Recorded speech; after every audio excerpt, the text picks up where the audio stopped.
The original, but not really, maze game, with overtones of drug addiction, made its first foray of several on the Game Boy in 1990, by the creators Namco themselves. Everyone knows how to play Pac-Man. You run around a darkened room to electronic bleeps and waka-waka noises, munching pills. This was all the rage in the rave scene of the early 90s, but of course Pac-Man predates this somewhat, first appearing in arcades in 1980. Like I say, Pac-Man is evidently one of the most iconic games in history, with thousands of variants and rip-offs on pretty much every machine ever. If, miraculously, you've never played a version of this game, firstly, you're probably 5 years old and reading at a level way above your age, well done. And secondly, I would suggest this is not the one to start with. One of the biggest hurdles to get over when porting a game down to the small Game Boy screen is making the game fit properly. And sadly, this wasn't really achieved. One of the necessities, and a mainstay in practically every other version, is the maze being visible on one single screen. That way, you can see all you need to accomplish and where the bad guys are at all times. The Game Boy version of Pac-Man immediately shoots itself in the... well, Pac-Man doesn't have feet, but it's pretty stupid to try and spread the maze out across multiple screens. I know it's only a small screen to work with, but it can still be done.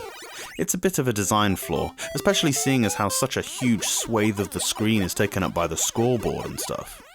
You can easily lose a pellet.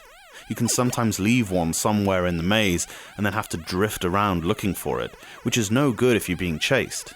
This game is tough enough when you can see all of the pellets, but having to keep track of where you've been as well adds an unnecessary level of difficulty. Press right on the title screen and you can play in half-size mode, which does allow you to see the whole course. However, now the dots are single pixels. This is fine on a full-screen emulator or an SP, but try playing that on a DMG screen. Maybe I'm being pernickety, but Namco originated this game, so they should know what you need to do to make such a simple concept work. There's a really strange bug that's a detriment to the gameplay as well. Sometimes, when in power pellet mode, Pac-Man can just go straight through a ghost.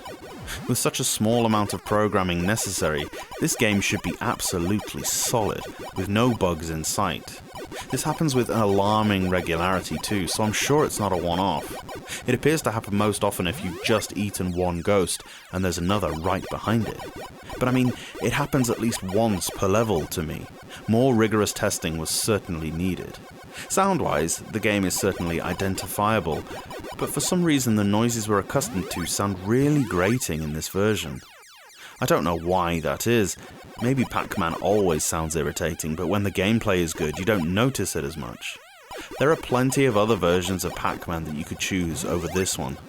There's even, and I hate to say this, a Game Gear version that I prefer.